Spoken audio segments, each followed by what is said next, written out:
Yo ladies and gentlemen, twongeye kubahereza ikaze ku muyoboro wanyu hano wa Empire TV. Njewe bagezaho aya makuru ya showbiz nyarwanda, banyita Niyibizera aka Izalo. Ubu tugiye kuvuga kuri Brian na Natasha. Brian na Natasha rero kuntu byagenze, bose bambaye imyenda zo mu bukwe. Bya bindi byo tuzi ni za myenda tumenyereye mu bageni, iz'umukobwa yambara zo tuzi nk'agatimba. Natasha yambaye agatimba, Brian yambaye agatimba. Ntitwamenya mbese umugabo ninde, umudamu ninde. Nyine namwe ni ibintu bidasanzwe muri showbiz nyarwanda, ku buryo umuntu yakwambara agatimba nta muntu bagiye gusezerana. Namwe muri kubyumva kuntu ibintu byatangiye kugorana nyine.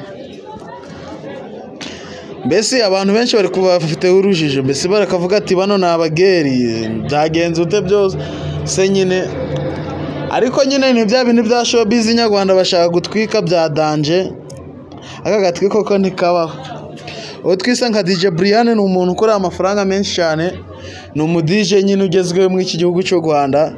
Aka kagashazanye ko ntikabaho nyine, kuba yambaye agatimba.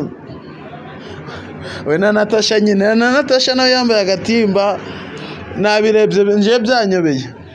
Niwe gutandukanya umugabo n'umugore, buriya harimo confuse nyine. Rero nkuko mubibona ku mashusho yanyu nyine, njewe ndi kubona bino bintu ntago bisobanutse neza kuntu umuntu yakwifata akambara agatimba nta muntu bagiye gusezerana.